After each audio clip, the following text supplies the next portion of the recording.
Hi, this is Ron Bill, and this is more second language acquisition research. That the idea with this is I want to show you that I have a knowledge of the research. I have a strong basis for the methods that I use. I mean, people may come to their own different conclusions, but I I do have a good research basis for what I what I believe and what works. I also have an experience basis. I've learned 4 different languages as an adult, and I think it does make a difference to learn it as an adult because you're conscious of what's going on.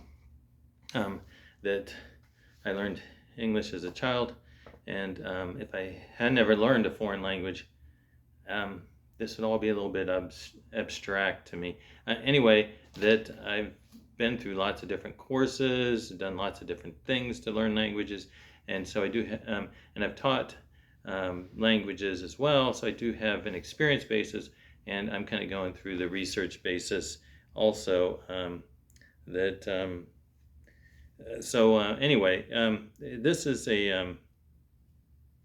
this has to do with vocabulary. It's by James Milton, Swansea University, and it actually it looks like just a chapter of a book, A Second Language Acquisition, Knowledge and Use. And this has to do with vocabulary knowledge and proficiency in the 4 skills: reading, writing, speaking, listening. And he reviews some of the research, and that more recently, well, a number of the language learning or language acquisition methodologies like comprehensible input, communicative method that are very popular, audiolingual, they tend not to emphasize vocabulary. And some of the newer research is that vocabulary is huge. That for beginning learners, it should be a large part of your the time that you spend is simply acquiring vocabulary. Now, vocabulary is best acquired in context. It's going to stick better, and you want it to do it in an effective way. But a lot of the last 60 years or so, he says, it hasn't gotten as much attention. There's more emphasis on communication or grammar or or acquisition, and not as much just about vocabulary. But then the last 10, 20 years, that's changed. Vocabulary, there are different kinds of vocabulary. There's, active vocabulary, passive vocabulary. Passive vocabulary is what you can understand, say, from reading or listening, and active vocabulary is what you're actually able to use and recall and use on the spot, such as in speaking or writing. Paul Nation is a professor from New Zealand. He's done a lot of research in the area of second language vocabulary learning. And it's not only better for the acquisition, but it's more accurate if you learn that word in a context. There's certain collocations, there's little phrasing that language is often used in, and foreigners sometimes don't know that, and they just kind of put words together, and it may sound kind of weird because they're just translating from their own language is what's going on. There's idioms, and there's all kinds of different things that you wouldn't know if you just study a bunch of words in the dictionary definitions. But there's particular contexts where it's often used. And let me look at the conclusions for this chapter. That he says vocabulary size is very highly correlated with language reading comprehension, with language listening comprehension, with language speaking fluency, and with writing. That it's a very highly correlated, that your passive vocabulary is always going to be larger than your active vocabulary. If you know a word really, really well, then you're going to be able to recall it and use it in active vocabulary. If you don't know it as well. It's not on the tip of your tongue. That it may be something you know passively but may not use in speech. So you'll be able to understand it. I mean, you can make yourself understood, with a 3,000 word vocabulary, because here's what dictionaries do that. They define everything with about a 3,000 word vocabulary. And so even if you don't know a word, you can explain it. I don't know, what's an example of a difficult word? Ubiquitous, okay? That it means everywhere, or like in all places. And so if you may not know that word, but you might know everywhere. You probably know everywhere if you got a 3,000 word vocabulary.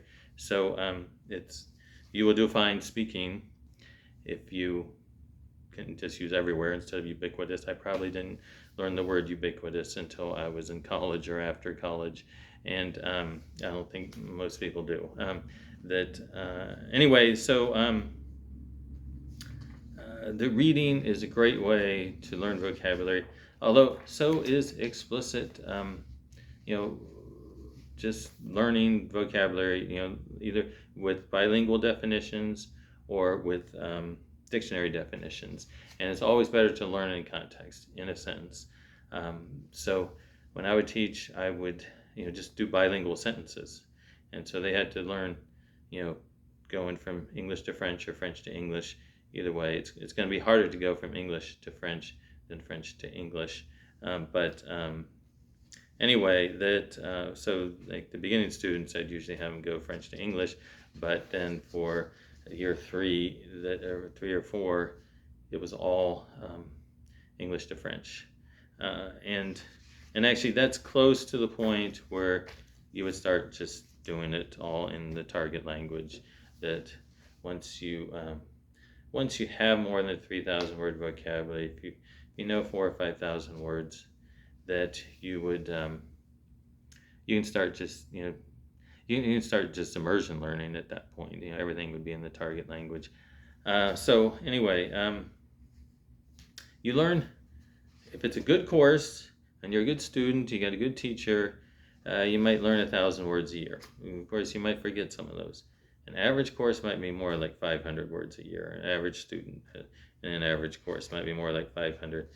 And so you can see, if you're only learning 500 words a year and you're forgetting half of those or more, because there's a huge amount of things that people just forget, especially if things aren't learned in context or they aren't repeated, that you can take 3-4 years of a language, you're still not at 3,000 word vocabulary. So you still aren't able to have a fluent conversation. You're not able to understand a normal conversation. You're only able to read like graded readers. You're not able to read anything that would be written for a native speaker. So it has some information here that they say it may not make sense, but a lot of the textbooks only use like 1,000 word vocabulary, and so that just won't get people to the point. And a lot of times they're not picking that vocabulary based on frequency of use, which is what you should pick vocabulary based upon. It's by unit. Almost all textbooks have the unit study kind of thing, where it's like, this month we're doing clothing, and next month we're doing the kitchen, and then the month after that we're doing outdoor activities, sports or something. And so you learn a bunch of nouns. You might learn some verbs and some other things, but that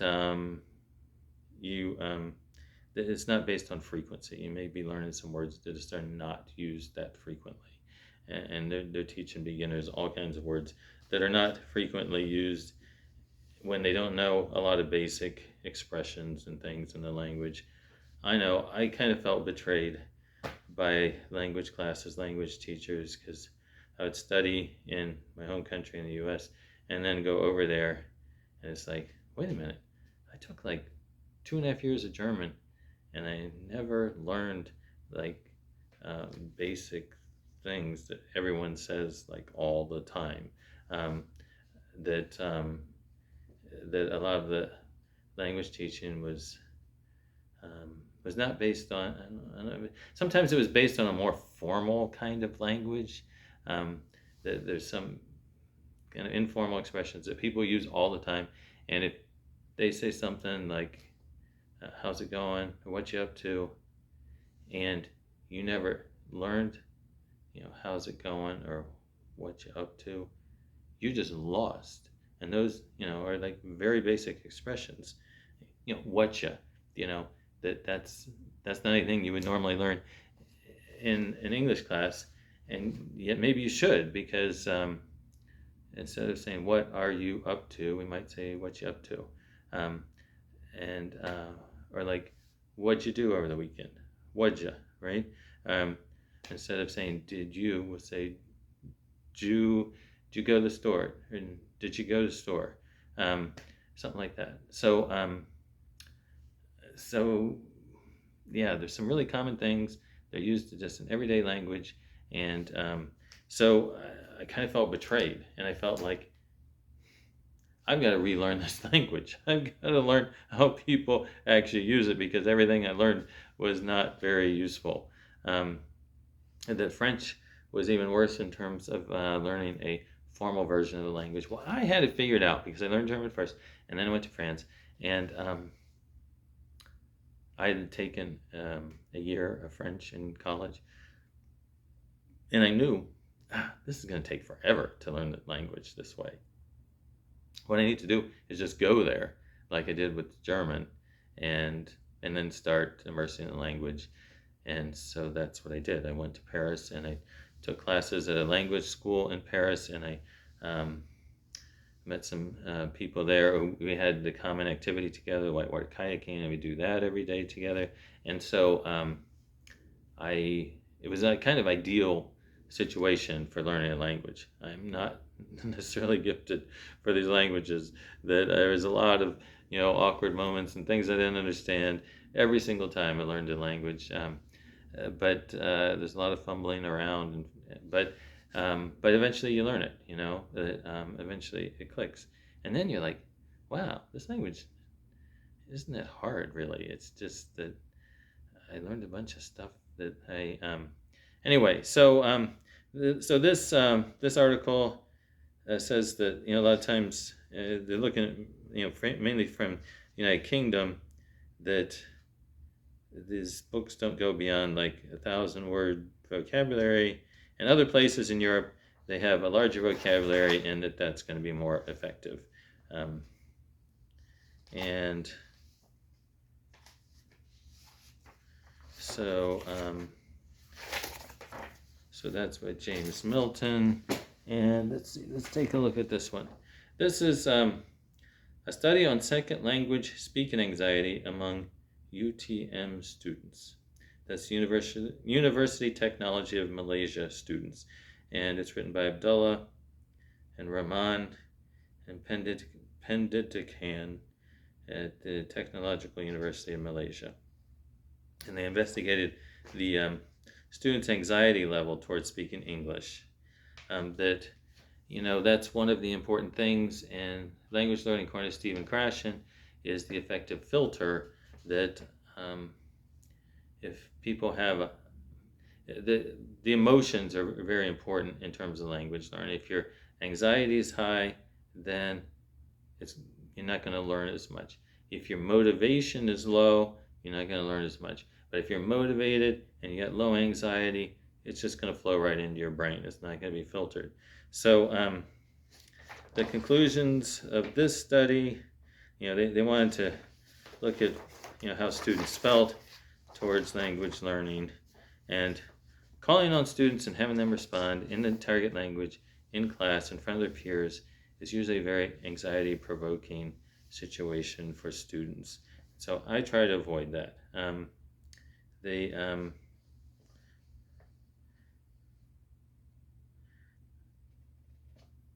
said there's a number of students who thought that they feel nervous when they have to speak without preparation, and felt very conscious about speaking English in front of other students. The results of the study seem to confirm the findings of a study by McCroskey, who found that majority of people experience communication apprehension when speaking to a group of people in a formal setting. Another reason it might contribute to higher anxiety level is oral performance. According to Hadley, 1992, most of students experience performance anxiety when they need to perform in front of the class. When they feel nervous, they may hesitate or stumble or simply look uncomfortable and become silent. In other words, anxious students feel a deep self-consciousness when asked to risk revealing themselves by speaking the second language in the presence of other people. Finally, based on the findings, the students also felt overwhelmed by the number of rules that they have to learn to speak in English. A possible explanation for this might be that the focus of learning activity is on form rather than the overall meaning. That means that if the language teacher only focuses on the grammatical structures or linguistic features in class, students will feel unmotivated to learn the target language. Students should be exposed to the correct use of language so that they can apply the knowledge in appropriate context. So if you think about it, all people, they get very advanced in the language before they ever have to do an oral presentation, a speech in front of other people. That it's not anything that we have babies do or toddlers. It's even, so, I didn't really learn how, I think, might have happened once or twice in school, but I didn't really learn how to give a speech until I was out of college and had to do it for work purposes. And then I learned public speaking, and I was scared of it. Like most people are afraid of public speaking. But think I was college educated, and I'd been learning English for over 22 years of my life. And then I had to do public speaking. And so I was very well prepared at that point. And so asking a first year or second year or third year language student to do an oral presentation in front of the class is very difficult. I mean, I even do that. I mean, I'm an advanced speaker of French, and I had to go, all right, so during the elections a couple years ago, that this French radio program wanted to interview an American during the election, find out what's going on. And so I was interviewed on the show, and I was nervous about that. That it was, I did it, and I probably didn't make too many mistakes, but I was searching for words, so, so that's somebody who is, very well educated, very advanced in the subject. I mean, I have a college degree in French. I've studied in France. I've worked in France. That I'm, comfortable reading, writing, speaking, listening French, and I, taught French, and but it's still nerve-wracking. Just like even for native English speakers giving a presentation in English in front of other people, most people are nervous. That it's a common fear, and people have to get over it. So the idea of having students do that in class, I don't know. I would just rather not do that. I mean, they might feel more comfortable doing exactly what I'm doing right now, is just doing it to their phone, and then just the teacher looks at it. They'll probably still be nervous, but not as nervous as doing it in front of a bunch of their peers. If you want to do it that way. So I haven't actually done that, but anyhow, in my opinion, that's an advanced language skill, is giving a presentation for very advanced learners. I mean, somebody who's been studying the language for at least 5 or 6 years and speaks the language fluently, and is willing to do so. That they choose to do that. Forcing someone to do it, especially like in the first 3 years of learning a language, or somebody doesn't feel totally comfortable, I just don't see the purpose in that. That they're probably not going to need to do presentations in the language, in the target language at that point, and so, but I understand the teacher might want to see what their speaking's like, so the teacher could just speak with them, or the teacher could have them do a little recording just for the teacher to view. But the other point is having students, go up one by one and do a presentation to the entire class. Well, the other students are sitting there and they're listening to very bad, or, possibly bad language being spoken. It's certainly not a native speaker that's speaking to them, and they're probably making some mistakes. And it's kind of wasted time for everybody. It's just not a very high productivity exercise to be doing, and that I'd much rather see them all sitting there reading, or all sitting there watching a movie, or working on something, or studying vocabulary. Pretty much anything. We do a lot of things in language classes I just feel are like, they work, but they only work a little bit. I mean, everything works in a sense, but some things are just much more effective than others. And paired speaking I'm fine with. It's just one other student and they're speaking. Anything where you're listening to some other language learner fumble through the language, well, I'm maybe not super excited about it, because it's a poor example. And you can get this situation in your classroom, and it happens in almost every foreign language setting, but particularly I noticed it in American classrooms where they're learning French, so students do what in the research they call interlanguage, that I call franglais, that it's somewhere between French and English, and it's usually not comprehensible to native speakers, unless it's a native speaker who's very used to hearing foreigners slaughter their language. And it's fingernails on the blackboard to a native speaker that it is, but that language is like going all around the classroom all the time, so it becomes normalized. It becomes the norm for these students, because they're not getting a lot of listening comprehension. They're not working on pronunciation. For some reason, pronunciation has been neglected to a large extent. So I do a lot of listening comprehension. So they hear what French is supposed to sound like, and we also do a lot of pronunciation and repeat after me so that they can get that pronunciation to a level where they're understood. I'm not trying to make them perfect, native ability French speakers, but I know what native speakers can understand and what they can't, because I've tried it before. And if you don't say things right, they will not understand you. I mean, and the ones that do understand you are ones that speak English fluently, and so they'll switch to English at that point. Because why should they sit there and listen to you slaughter their language, which just like bugs them, when you can just switch to English? And so they will, the only ones that actually do understand that are the ones that speak English fluently, so they just switch to English. And so this whole class, this whole thing is kind of a waste of time if they can't pronounce those words so that a native speaker can understand them. That it has to be, and this franglais thing, it's not really comprehensible to native speakers.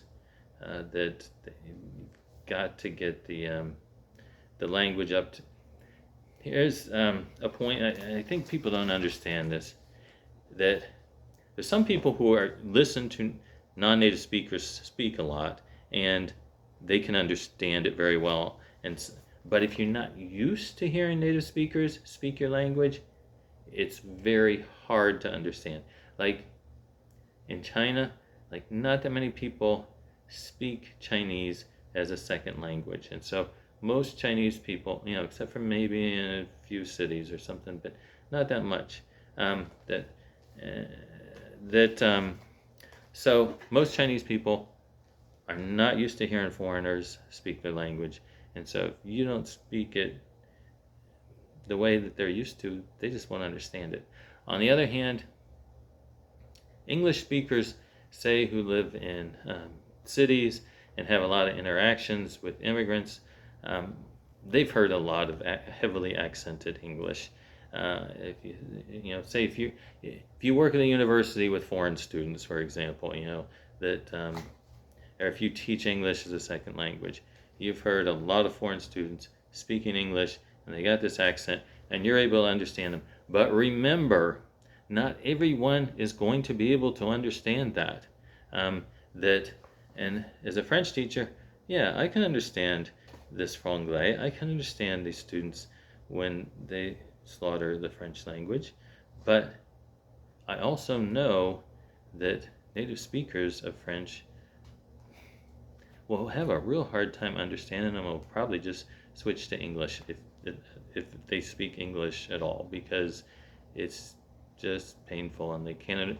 And they know that if somebody has that heavily accented of French, that they probably won't understand them when they speak. And so there's no reason to speak French back to them, because here this person is struggling and can't even say words properly in French, and so why bother trying to speak French back to them when they're not going to understand it? So they just switch to English, and it's the same with a number of other languages. Some languages, maybe they're their cultures, they're more accepting of differences.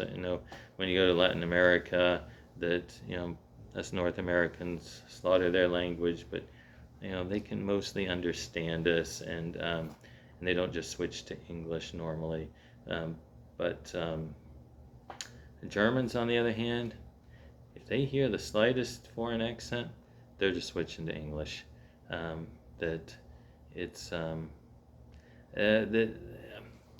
think for them it's kind of more polite. They understand you're struggling with German, and so they just figure you'll be more comfortable speaking your own language, and so they switch to English immediately as soon as they hear any foreign accent that they know you're not a native speaker. All right, so this is another study, linking independent choice, sustained silent reading and comprehension, 2016, by Kelsey Roach. Actually, this is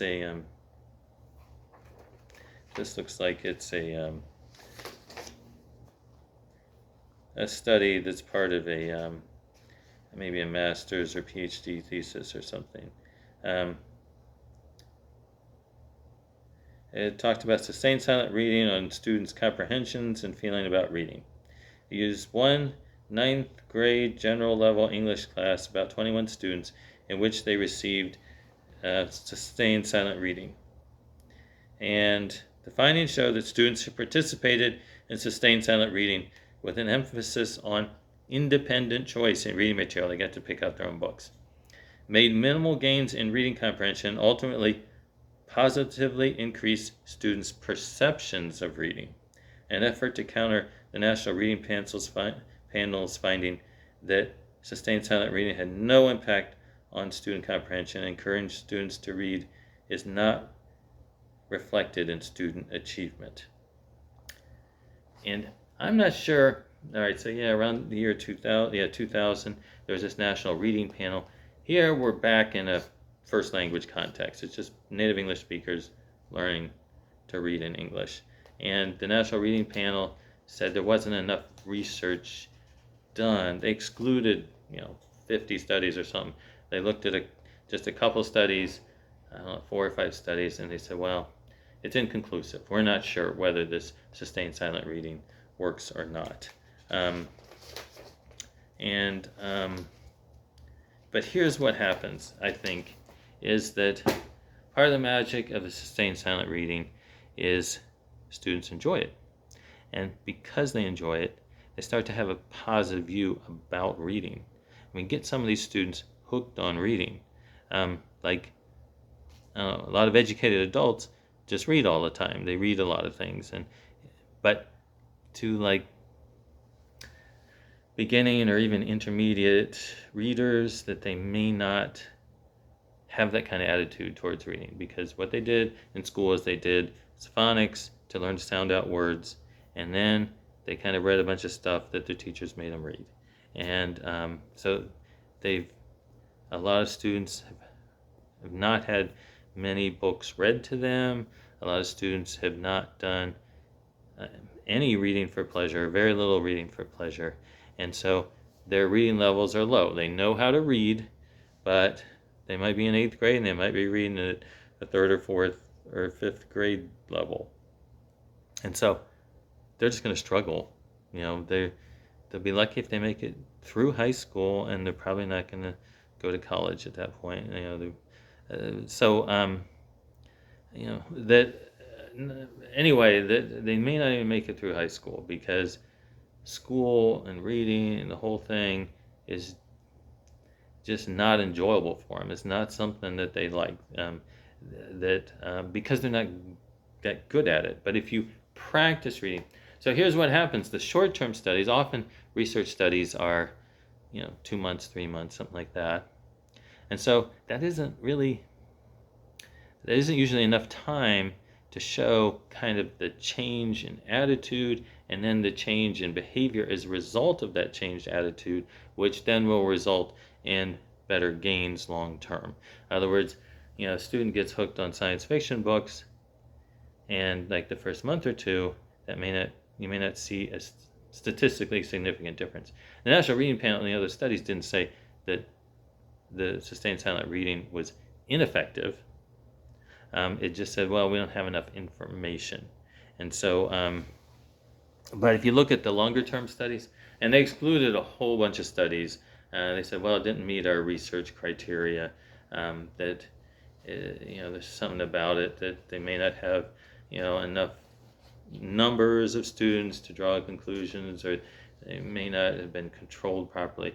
Anyway, they excluded a lot of research from that, and so, but then I think it's been misunderstood that the National Panel, even in this master's or PhD thesis, is saying, well, the National Panel of Reading, didn't support SSR. Well, they just really didn't take a position on it because they didn't have enough information, and so they said, well, we need more research on it, and so they can't endorse it based on that. But they didn't say it was like ineffective either.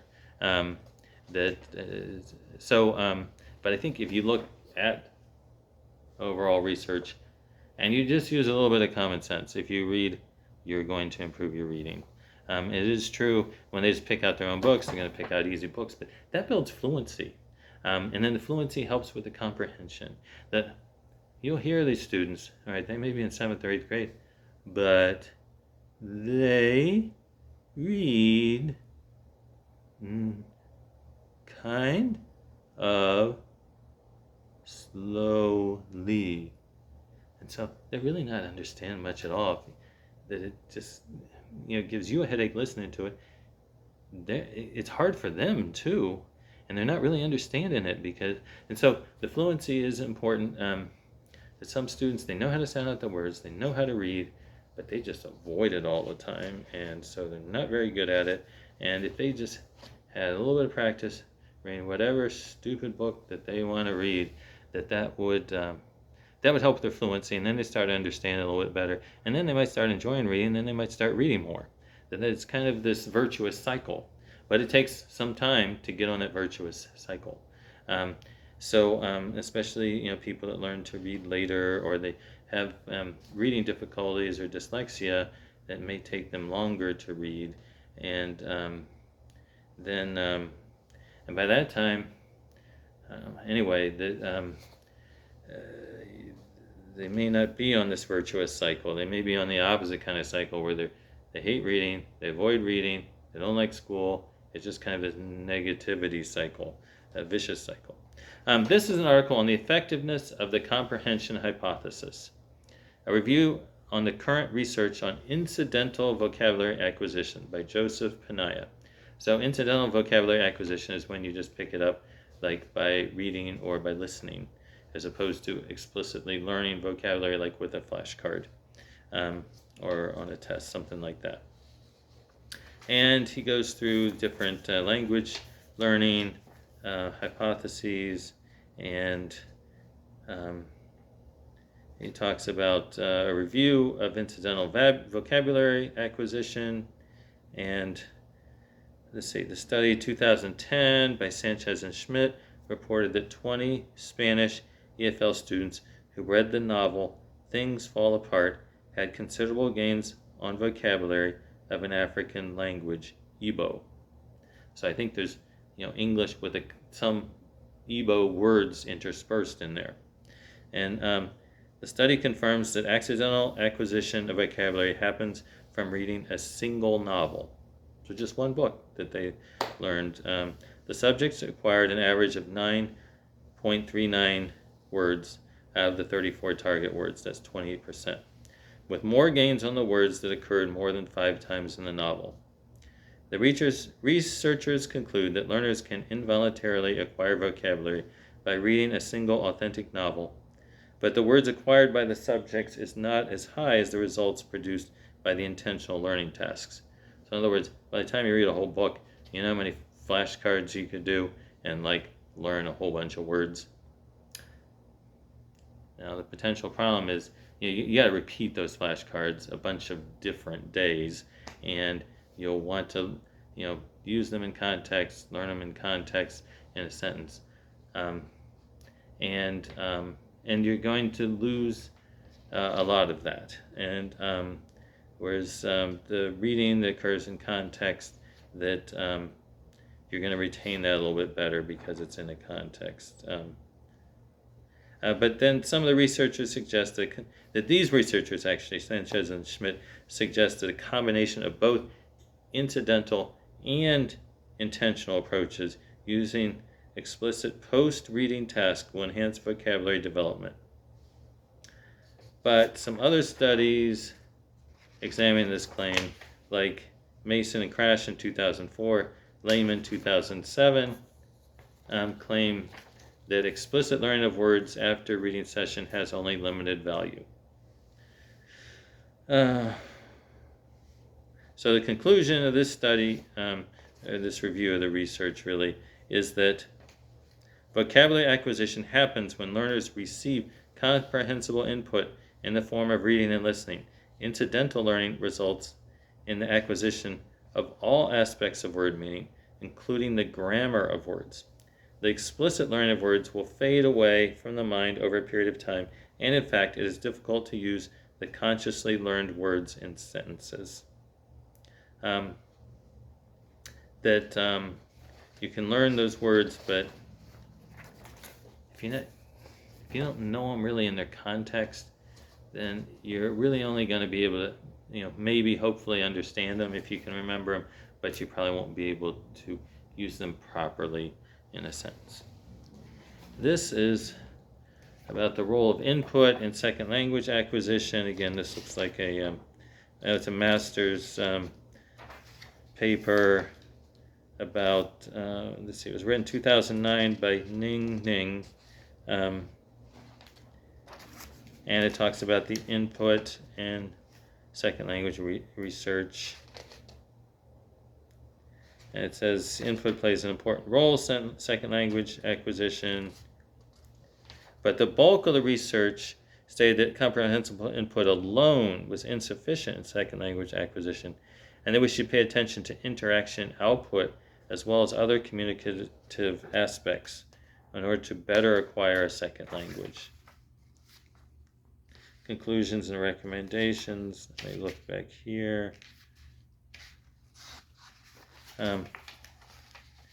It says, through a thorough review of the literature, it becomes evident that input is an indispensable component in second language acquisition, and it is often seen as a prerequisite for second language learning. It would seem that a bulk of research states that input is essential but not sufficient for second language acquisition.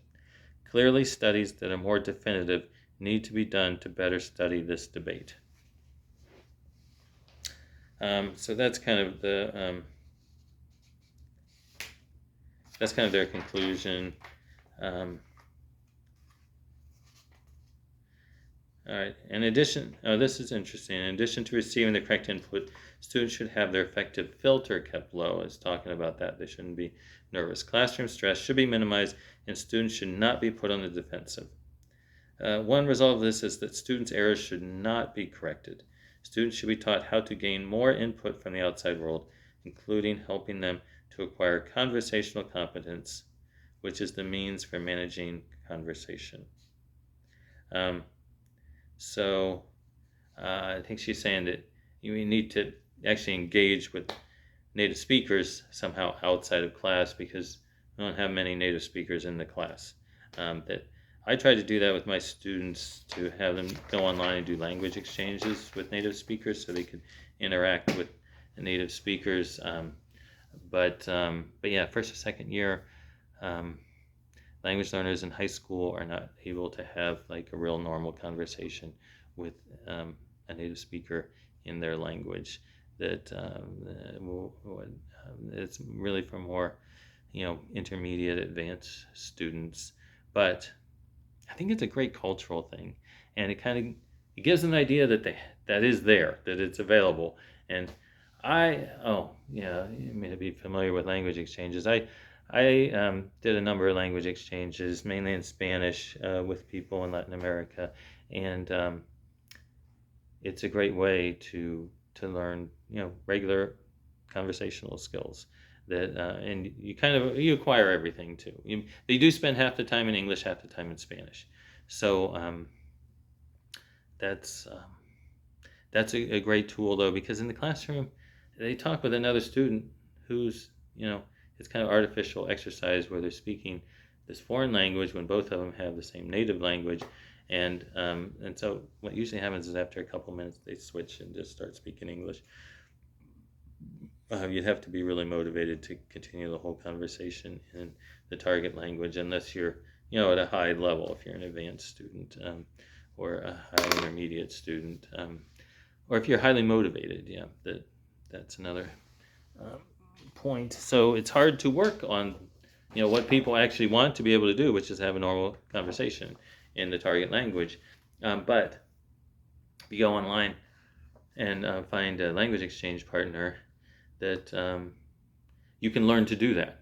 That you'll be able to recall some of the things that you learned in class through reading, writing, speaking, listening, and then start to use those in the target language and learn a bunch. This is a teacher who wrote this article about non-targeted comprehensible input, how it works for my students and me. Okay, because see, teachers normally have this objective for the day. They have state standards they're supposed to meet. It's like, okay, students will correctly use the past participle for irregular verbs in a sentence. And so by the end of the day, the students are supposed to be able to say, I went instead of I goed or something. So this is an article about a teacher saying, no, I threw out those things. We're just going to learn a bunch. We're going to get a bunch of input. And that's not necessarily going to be based on our grammar point of the day. And won't necessarily be based on the vocabulary we're supposed to learn either. It's just, we're reading interesting stories. We're, watching interesting movies or whatever. He's telling an interesting story to the students. That he says he uses dance, origami, making Harry Potter wands, party games, party tricks, guided walks around the school, the block, or a nearby park. Just different activities, and then you use whatever language is appropriate for that. So it's meaning based. It's not form based. If you start out saying, well, we've got this target vocabulary that, we need to make the students use that today, and they need to be able to say shortened in a sentence. And so we come up with these artificial things and these artificial situations, and then they're supposed to use the word shortened. And it's not very interesting for the students. People like stories. That it's kind of universal. Humans like stories. And so as much as possible, if you can make things about stories instead of about form, that people will enjoy it and they will learn more because they're enjoying it. That the affective filter goes down and the interest level goes up and they learn more. And you know what? You don't have to learn those things in whatever order the state standards say or anything, as long as you're improving and you're learning that everything will kind of happen in some way or another. That this idea where you have to plan everything today has to be about, using the past participle or irregular verbs or whatever your target thing is, and then you're supposed to force the students to do it that day, and then you have to verify that they did it that day. None of that is like research based. It's things that schools do all the time, but this is more research based. This is like you make things interesting, and you tell stories, and you read stories, and the students are engaged, and you lower the affective filter, and you make it meaning based instead of form based. It's fine to do some form based. I mean, I do the pronunciation, I do the vocab, but that should not be the dominant thing that you're doing in the classroom, because the interest level goes down, and it doesn't make sense to the students. It's like, okay, I'm supposed to use this artificial form because the teacher says I'm supposed to, or because the state says I'm supposed to, or whatever. That it doesn't really make sense, But if you like read the story and then you talk about the story, then that makes sense, right? So it's interesting, all right? And you don't have to worry about what they've already covered or what they haven't already covered. It's like, no, we just engage with the material. We read the material, we listen to the material, and then we engage. We might speak about it, we might write about it, but it's the story itself that's important. It's the input. Do a bunch of vocab, do a bunch of input, you'll be good. You do a little bit of output, a little bit of grammar, some pronunciation, and you do a little bit of everything. But if your emphasis is like this grammar point, the things that they want you to teach is whatever this grammar point of the day is, and then you're trying to force the students, none of that is like research based. It's crazy. And so just ask them, where's the research basis for this? And they won't have any. And then you go through, all this pile of research and show them. Okay, this is by Stephen Krashen, who's a big proponent of comprehensible input, and he talks about free voluntary reading and some of the research on it. That in the second language context, they didn't have this reading panel thing and national reading panel in the second language context. That was in the first language context. And so all the researchers in second language acquisition are like, free voluntary reading. Yes, that's like the most effective thing you can do, probably. Not just Stephen Krashen, but Paul Nation or a lot of these researchers believe that because you're just getting word after word after word, boom, boom, boom, boom, boom, all in context. And then he talks about some of the research that supports this. Let's see, this is Lee, Krashen, and Gibbons, 1996. Stokes, Krashen, and Karchner, 1998. Constantino, Cho, and Krashen, 1997. And Lee, 2001. That there's a positive relationship between the amount of free reading done in various aspects of second and foreign language competence when the amount of formal instruction students had is statistically controlled. So the reading, sustained silent reading helps. And they usually do this in school.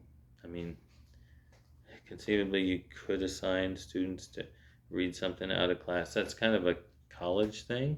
I know that we did that in my college classes. Is you're supposed to read, certain pages and then be ready to discuss it the next day in class, and the teacher might call on you in class to discuss it.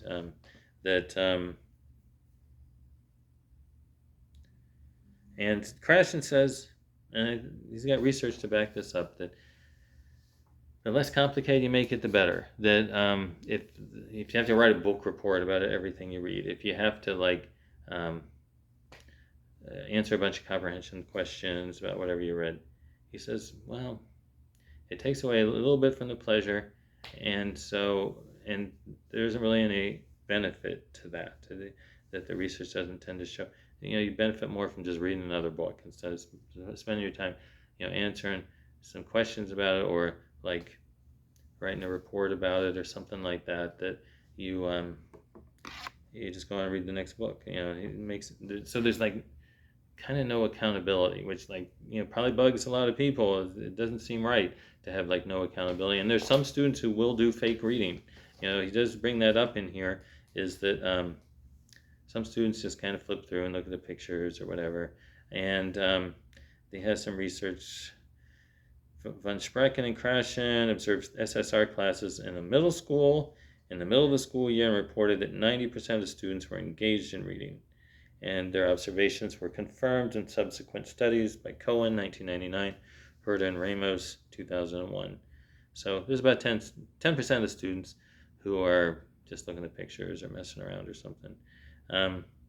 But Van Sprecken and Krashen also reported that more reading tended to take place in classes in which more books were available, in which teachers read at the same time as the students, in which students were not required to bring their own books, in which teachers made deliberate attempts to promote certain books. And Krashen says it's better to do a little each day than to devote large segments of time, like a whole class period once a week. You really should be doing 10 or 15 minutes a day. And the goal of SSR, Sustained Silent Reading, is to develop a taste for reading, to stimulate the once reluctant reader to read more outside of school. It's to kind of change their attitude towards reading so they're not so negative about it. And rather than forcing reading and possibly making it distasteful, small doses are much more likely to work. What I do is I don't start out in the beginning of the year with the French ones. I wait like 2 months. They've had some exposure to language, some vocab. And then we only do it for 5 minutes. I introduce the books to them. And the first time we only do it for 5 minutes. And then the second week go up to 6, and then 7, and then 8, and then 9, and then 10 minutes a day. And then we'll probably just stick with 10 minutes a day. With French 3 classes, we might do 15 minutes a day. But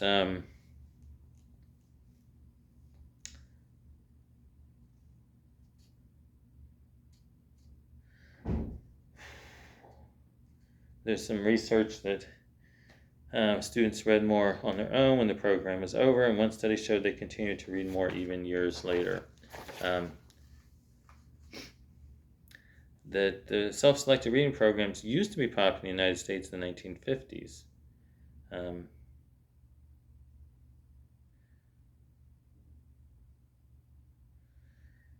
And he talks about narrow reading versus deep reading. And I think what he really means there is whether you just read one author or one type of book, or whether you read different genres of literature.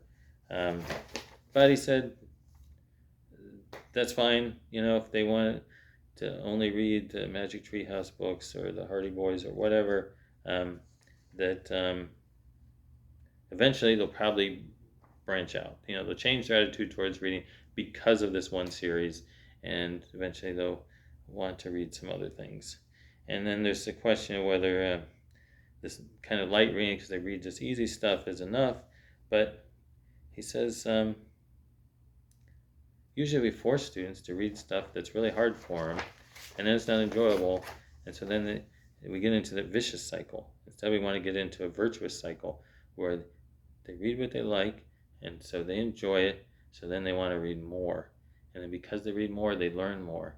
And so we got this virtuous cycle thing going instead of a vicious cycle where reading's really hard, so they don't like it, so they don't want to read more, so then they don't get better at it. So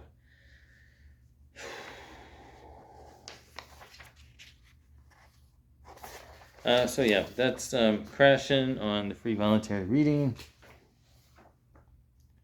And then this is Krashen's article about the case for non-targeted comprehensible input. We talked about this teacher that written an article about why he uses non-targeted.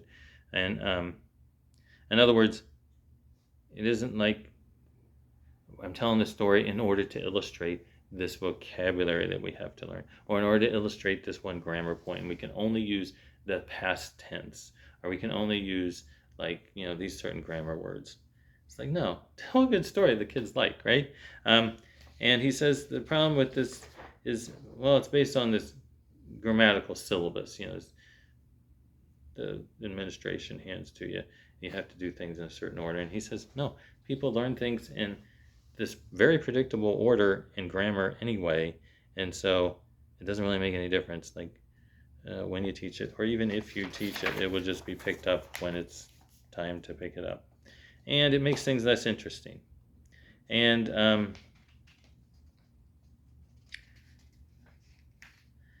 even if you present this grammar, it's not going to be that great, and it's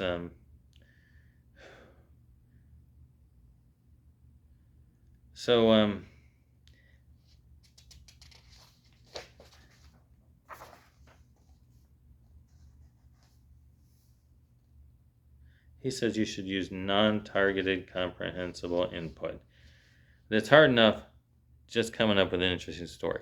And then you have to come up with an interesting story and make it comprehensible to students. It's not too hard, not too easy, and you got a range of students, and that's all kind of difficult. And then you got another constraint in that you have to use this grammar thing. So it becomes like this incredibly constrained, difficult thing to do, and it doesn't seem natural, and it's not enjoyable for you, it's not enjoyable for the students.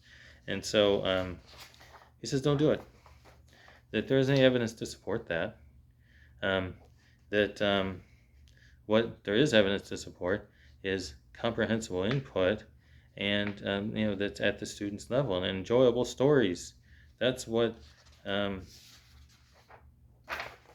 this isn't just for the student's pleasure, it's for their language acquisition.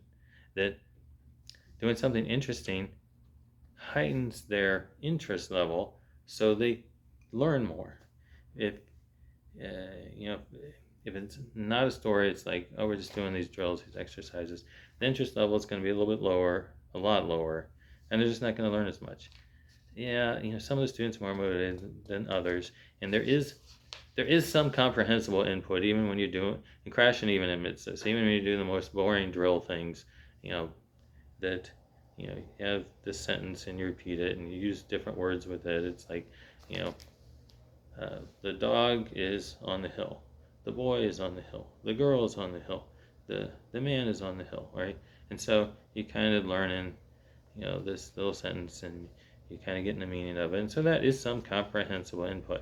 But wouldn't it be more interesting if you talked about, Jack and Jill going up the hill, and they fetched a pail of water, and Jack came down, and Jill came down, and anyway, that you have a little story, right? And so you can see it in your mind's eye, what's going on a little bit. This hill, and the water, and falling down the hill, whatever. And that, I guess part of that is also communication. You're communicating the story. Any kind of language is about communication. That's what it's for. It's not to do silly drills. And so it doesn't really make sense to students when you try to make language about silly drills. Now, Krashen isn't even, and I'm not either, opposed to like all grammar instruction. But it's mainly reserved for higher level students, the same way that you didn't learn your grammar when you're like 3 years old. When you're like in your third year of learning a language in school, it's really not that important. And the important thing is to get some comprehensible input, a bunch of vocabulary, and to do a little bit of these other things, some pronunciation, you can do a little bit of grammar, that's good, but you really need like a ton of input, because frankly, your students don't understand the language. If somebody's going to say something, it's like, verstehst du Deutsch? And they won't understand that, and it's a very simple thing. It's like, do you understand German? And if they've been sitting in your classroom for 3 years, and they go to Germany and they don't understand some simple word, simple sentence like "Verstehst du Deutsch?" it's educational malpractice. You need to, they need to be listening to a lot of German so that then they can understand it. So then when they go there, they will understand that.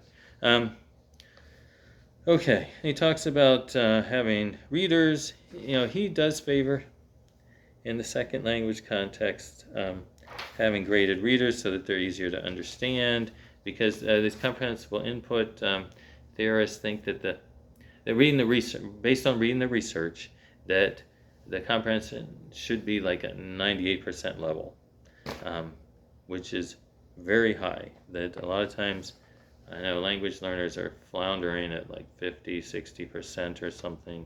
Sometimes not even that. Sometimes they're 20, 30%, and everything's kind of foggy and vague to them. And so, yeah, these language researchers say, no, we should use the graded readers. Now, I must say, in the first language context, there have been some issues in the research with using graded readers.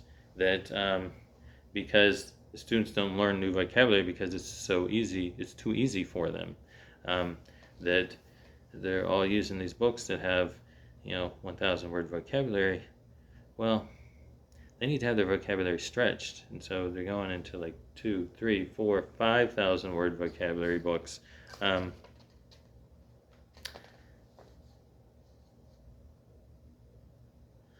right, an implication.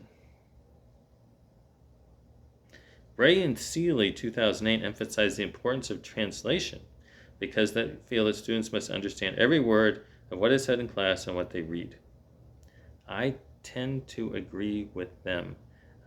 This thing of like, playing charades in class, you make like this motion like this, and like people are like, they're guessing what you mean based upon this motion, and it's not clear exactly what you mean. In other words, they're going to say, pumping arms, or like hitting somebody, or like running, or jogging, and really, you're trying to only really say one thing, and you could have said it, just said the word, and then moved on, and the students wouldn't have like this vague idea in their minds. They would have a very clear idea in their minds. They know exactly what you meant, but anyway, Krashen says that the translation may be very helpful at the very beginning, but the transparency requirement should give way to the requirement that students feel that they are understanding everything.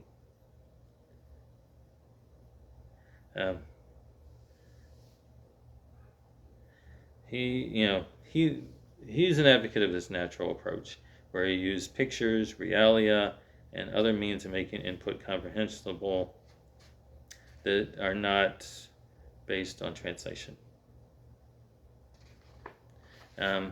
And if it's really interesting story, then the students won't even notice, and it'll be okay. They'll get it. Ray and Seeley, on the other hand, point out that when we use pictures and not use translation, a student might conclude that caminar means to go instead of to walk. That's what I mean. It's not very clear. It's kind of vague in their minds. This is, however, the way Krashen says that this is the way vocabulary is acquired. Each time we understand the word as part of comprehensible input, we acquire part of the meaning of the word. As we encounter it more and more, we gradually build up the precise meaning of the word as well as its grammatical properties. Research in first language development suggests that each time we encounter the word in meaningful context, we acquire about 5% of the meaning of the word. The response to the objection that students may not be getting the entire meaning with one exposure is to provide many exposures in different contexts, something that non-targeted comprehensible input can easily provide. Alright, this is what Krashen says. That's going to take a lot of time rather than just spending 5 seconds saying what the translation is. If you're reading something and you see it a bunch of times. Now, I do agree that reading is great, but I think so is explicit vocabulary instruction. And here's the thing. You got a 45-minute period or however long your period is of class. And I know Beniko Mason says she does this with college students in Japan where they sit there and read the whole time. But I just don't see, doing that with the kind of students I have in my context that, like I said, 10, 15 minutes and that's it. And so then even if that is like a super effective method, plus you got 10% of the students that are doing fake reading, and so they may not be learning much at all. They're just looking at some pictures. You still got the whole rest of the class. You got 30 minutes, and that you do 5 minutes of explicit vocabulary instruction. You still got 20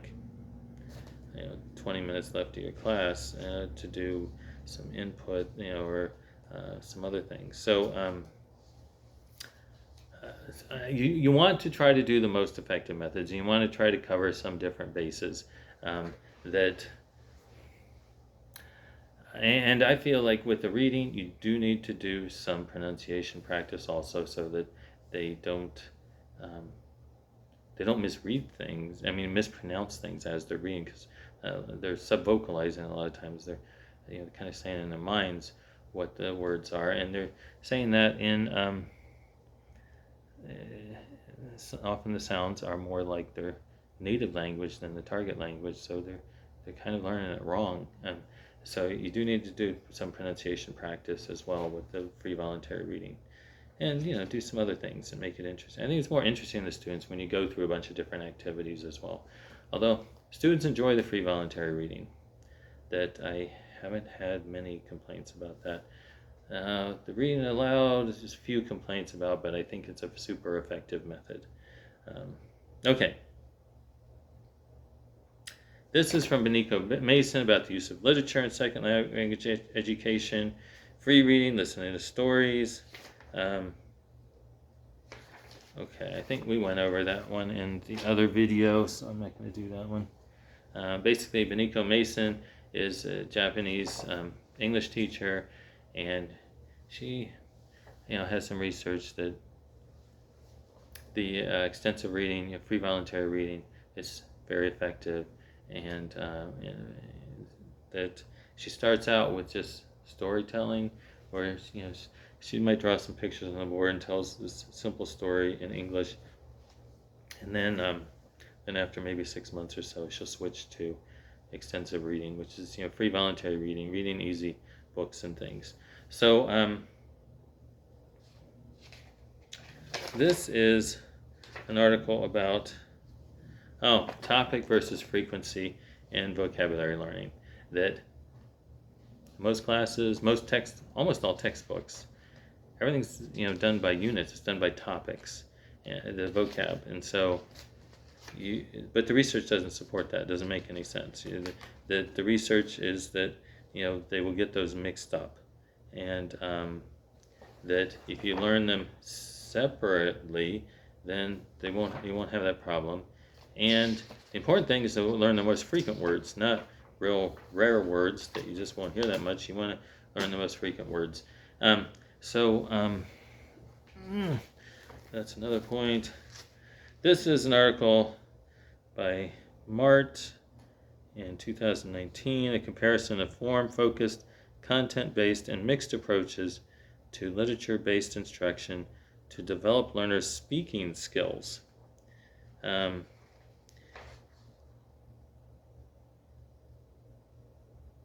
It says, when language learners develop a critical stance towards discussions of literature. So they're doing deep learning. It's not just like surface level comprehension of the text, but it's like, why is the author saying this? Why is this character doing it that way? Why didn't they do it a different way? And they're really diving deep into analysis of the literature.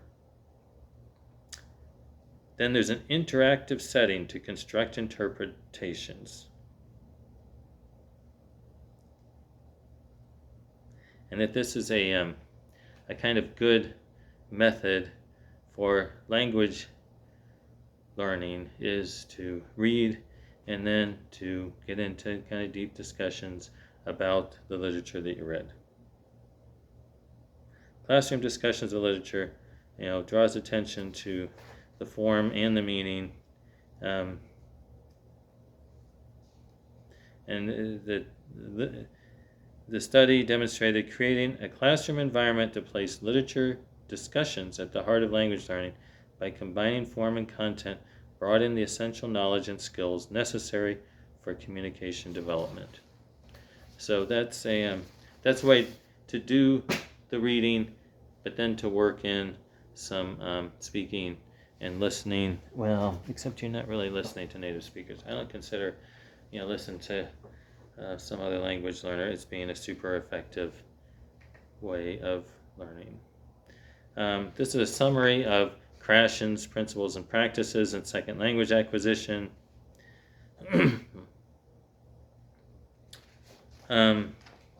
There's the 5 hypotheses. Well, he makes this distinction between acquisition and learning. Acquisition is when you just pick up the language, that you just get the input. And then learning is what you do in school, where you consciously learn the language. That acquisition is unconscious, and learning is a conscious process. And then the second one is the natural order hypothesis, that you learn grammar in a specific order, and you can't really modify that. That you'll learn, this grammatical form, then that one, and then the other, and then this one. And it's the same for first and second language learners, and it's the same, regardless of what your first language is. The monitor hypothesis, that means you need to, in order to use conscious knowledge, you have to kind of turn on your conscious mind instead of just kind of letting the language flow. Like right now, I'm mainly letting the language flow. I tend to be a more conscious speaker, maybe than most, in case you haven't noticed. Like I hesitate and try to pick out the right word and everything. So, but in normal everyday conversation, the words just kind of flow. That is not super. And same with listening, it just kind of flows. You're not being super conscious. But he says in order to apply it, you have to turn on all this grammar knowledge. You have to turn on the monitor. You have to turn on this conscious knowledge, and that it's not easy. It's okay. Then he also, number 4 would be the input hypothesis, that the input should be comprehensible. He used the phrase I+1. That should be just a little bit above the level that the student can completely understand. So hence like a 98% comprehension level. And that they shouldn't be forced into speaking. That he calls it the silent period, where initially students just listen. Kind of like babies, they don't speak until they're about 1 year old, and they have that silent period, and it's just a natural process that people go through. When people first come to a new country and they don't know the language, at first they're just taking it all in. They're just listening, and then maybe after a year or so, then they start producing, and then boom, boom, boom, it just kind of accelerates. But during that whole year, they're taking in all this stuff, and their brain's getting it all. It's just they're not able to produce it. That what they're able to produce is not necessarily what they have in the brain or what's kind of percolating in there. Number 5 is the affective filter process. That's what I was talking about, that in order to learn a language well, you need to have the anxiety levels low and the motivation high. And that having anxiety is going to interfere with your language acquisition. So the summary is you need input for acquisition. Some other things here. Well, I guess it would be weird if I didn't, this is so complete, not to go over these different language learning methods. One is the grammar translation. That's a traditional method used for Greek or Latin, is where you get a text and you translate it and you learn the grammar forms. The second one is audiolingual, and that's what I used when I was learning German in high school 50 years ago. It was based on behaviorism, And the idea is you do these drills, you do like patterns, and that way you will learn, and that anything a student says wrong has to be corrected immediately, because you're trying to learn to say things properly. Cognitive code. It's similar to the grammar translation, except it focuses on developing all 4 skills: language speaking, listening, reading, and writing. Communicative competence is focused on. So I call this the communicative approach, but they call it cognitive code here. It does provide some comprehensible input, but a lot of it is based on output. A lot of it is speaking or writing, and it's more conscious. It's not based on comprehensible input. The direct method is what we call immersion, where like from the very beginning everything's in the target language, and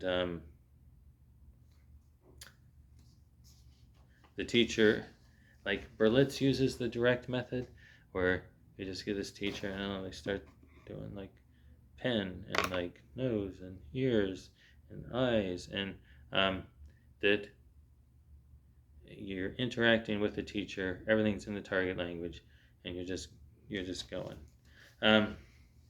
The natural approach, this is also the teacher only speaks the target language, but there isn't a requirement of output by the speaker. That mainly the teacher is just providing the input. You don't correct errors in speech, and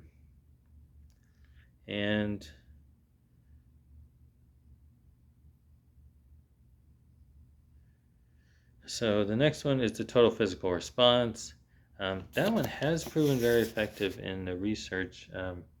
Is where you kind of do like Simon Says with the students. It's like, you might do some exercises where you jump up and down, you teach them jumping, right?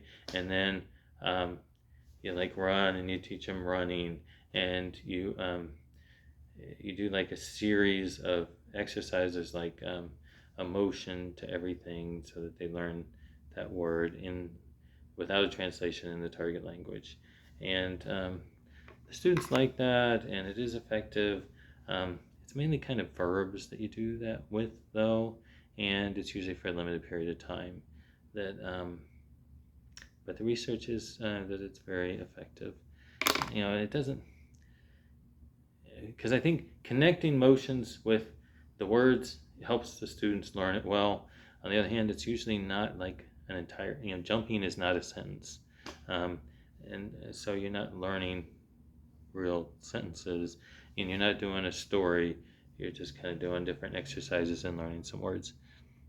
Suggestopedia, for some reason, these things, I always talk about this Suggestopedia, but nobody uses this really, although I knew one of the guys who was one of the researchers on this, and they try to make a very low stress, calm environment. They put on like they use Baroque music. They feel like the beats are the right kind of rhythm to put people in the right mood and have it low stress. And it's mainly in the target language, that they can use a little bit of the first language in the beginning. And so let's see. What does the research have to say about these methods? Applied research has examined the older methods of grammar translation, audiolingual, and cognitive code. Much more has looked at the newer methods. There seem to be only small differences in the results of the older methods. While much research remains to be done, total physical response and the other newer approaches significantly produce better results than old approaches. And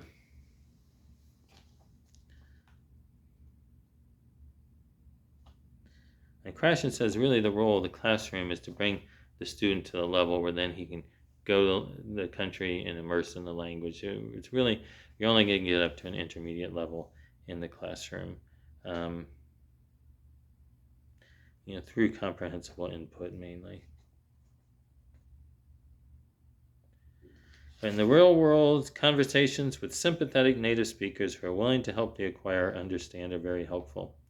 These native speakers engage in what is called foreigner talk, not very different from the way that a parent would talk to a child. So they would simplify their language, speak more slowly and clearly so that foreigners can understand. There's this Irish guy on the internet, and he learns all these languages just by he might spend half a day learning a couple basic phrases in the language, but then basically he just goes out and finds people who are native speakers and he just talks to them. And so essentially he gets a series of tutors who are native speakers, and he learns the language that way. And I must admit that it's very effective, and so you're getting both input and output. The input is what they're saying, the output is what you're saying, and it's interaction, really. It's the interaction hypothesis. But even him, I think he wanted to be, take a test to be like a C1 in one of his levels, and so he needed to go back and do some reading and writing in order to, a lot of reading in order to reach that C1 level, because, just the speaking, you can get good at speaking, but you're probably not that good at reading and writing at that point. And it's a little bit the same thing with comprehensible input people, that they might get really good at listening and reading, but they can't speak it that well unless they actually do go out and speak. And so then but they say that's kind of the next step. It's not a beginning step, it's just to speak a bunch, that you need to get the input first, and that's the way you learn your first language, is you get a bunch of input first. You don't start out as a baby speaking and then later learn how to understand. You always learn to understand first, and it's the same in a second language. Okay. Voluntary pleasure reading is also beneficial for second language acquisition. And taking content, that's another method, is taking content classes in the language. It's kind of what I was talking about, like the Canadian immersion programs, where they're actually learning their science and social studies and everything in French, and that's also a useful method. However, it's not going to make you fluent in terms of speaking, probably. You'll understand everything, you'll be able to read and write well, but you're going to have to actually, because here's what happens. I've been in classrooms a lot, and I've taught English second language speakers, and interestingly, you don't need to speak English well to do well in school. You can do well in school. You're rarely, if ever, tested, evaluated on your speaking. You're really only evaluated based on your reading and writing, and you need the listening in order to understand what the teacher's saying. But in terms of speaking, it's kind of low priority in schools. And so it's the same when English speakers are learning French, that they can do well and function well through years of school in a foreign language, immersed in the school, without really being fluent in the language. Because they can read it fine, they can write it fine, and they can understand it no problem, but their speaking might be much more limited. It may not be that fluent. Okay.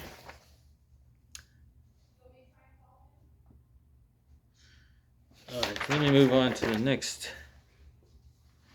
This is a teacher saying why I teach with a comprehensible input approach, and she kind of goes through some accretions, and then she elaborates on them. The language is very complex. You can't break it up into discrete parts. Like we think you put together these little parts and then that's language, and in a sense that's true, but not for fluent speakers, not for fluent readers. That we're saying things in phrases, and we're reading things in phrases a lot of times, that we're not constantly putting together little pieces. That's what beginning speakers do. That's what beginning readers do. And she says explicit grammar instruction is not very effective in helping students gain the ability to use those grammatical forms in their own speech and spontaneous communication. In other words, you teach this thing, and then when the students go and have a conversation with a native speaker, they're not using that because they're not at that level. Because the Krashen says that there's the natural order hypothesis that they just haven't gotten to that level.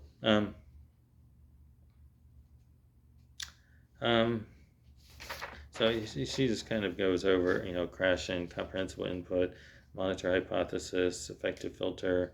And she says people don't learn a language by doing output.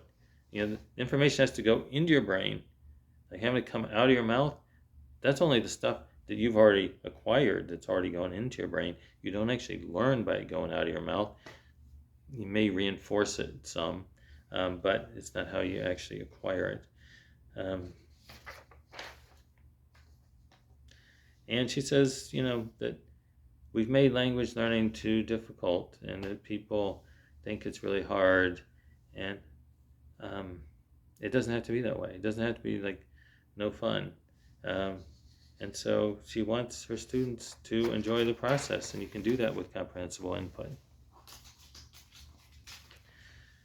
All right, this one already did.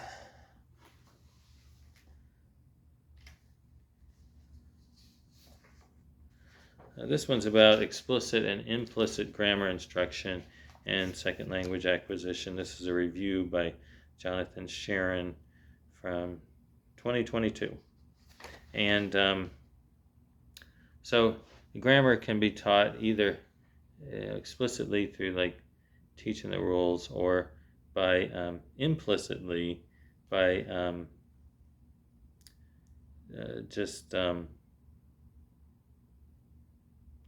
you write like a series of sentences on the board using the grammatical form to kind of illustrate it.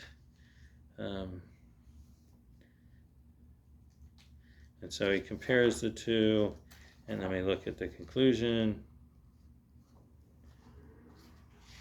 I think he goes through a lot of the research.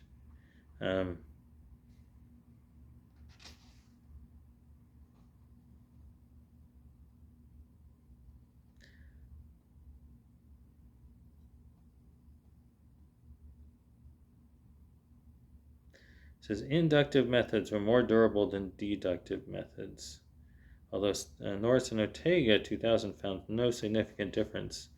And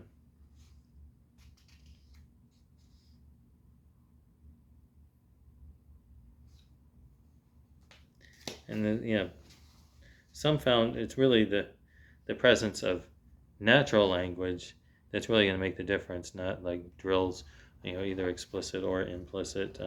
That just exposure to the language, comprehensible input is what's going to make the difference.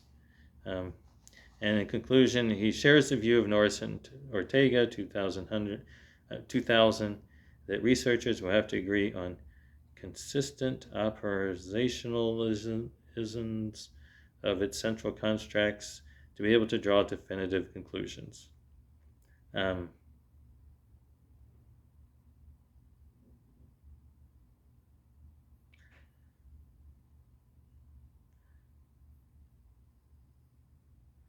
I said the teacher should be given, discretion as to what they think works best for their students, and that more research is needed in that area.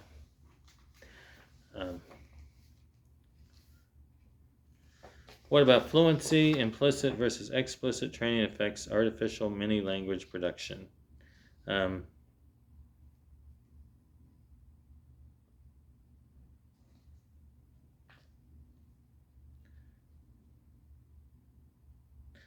This study is one of the first to show measurable benefits for implicit second language instruction over explicit instruction. Both children and adults produce sentences more fluently after implicit instruction. So here's the thing, if you learn everything like word by word and grammar rule, then your language is going to sound like a robot. And if you just learn it naturally through lots of input, that you will sound more natural. It'll just kind of naturally flow because your conscious mind isn't having to work so hard and make you sound like a robot. This is Stephen Krashen reviewing a whole bunch of research, the Taipei lectures, and this is from 2001. He reviews the research that supports comprehensible input, basically. This whole review here of different studies. I'm not going to go through them all. And this is Purdue 2019 study, Borowski, about optimizing second language vocabulary acquisition. And he says that we're doing language teaching all wrong, that the books and everything use inefficient methods. And he says really he's in favor of explicit vocabulary instruction, and that the courses should emphasize vocabulary instruction as opposed to other areas, grammar, pronunciation, whatever. And to use most frequent words, and not to use sets of language, unit study. And he says not to do the immersion. He calls it pseudo immersion.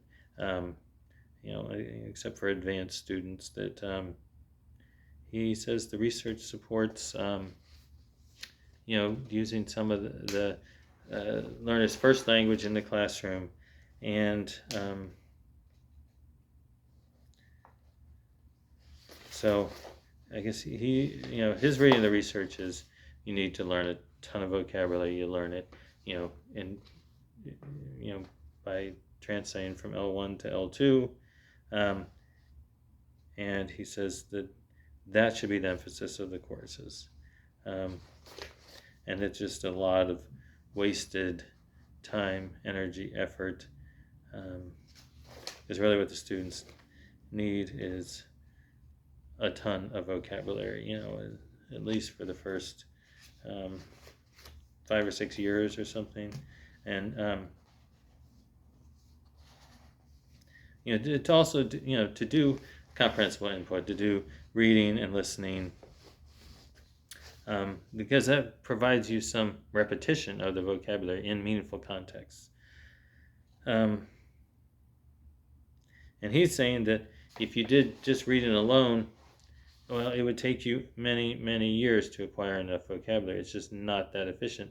Whereas you do flashcards or testing on explicit vocabulary, you just learn it, boom, boom, boom, boom, boom, and you can get students up to a high level with a bunch of vocabulary in a quick way by doing flashcards or some kind of explicit vocabulary instruction.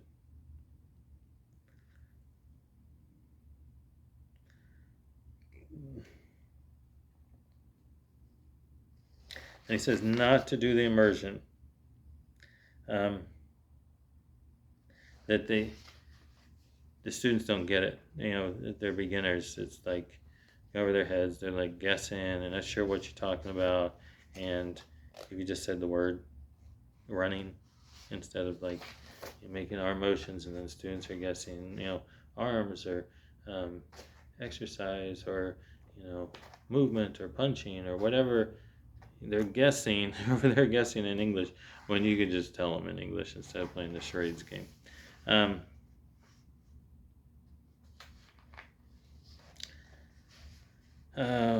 He says a direct and explicit approach can involve word building, matching, semantic mapping, and studying vocabulary in context. And he says a growing number of empirical studies suggest that input, together with engaging word-focused activities and frequent rehearsals, are likely to yield the best results. He says to use mnemonic devices and visuals, that can improve the vocabulary acquisition.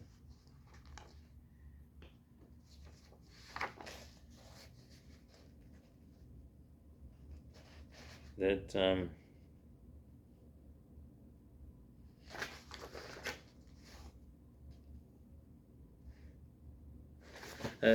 he believes that language classes should emphasize the vocabulary acquisition, and that there's a lot of wasted time learning other things when these students could be acquiring vocabulary both explicitly and implicitly through reading and listening, as well as but he really emphasizes the use of explicit vocabulary, like with flashcards or with testing, and spending time in class just learning vocabulary.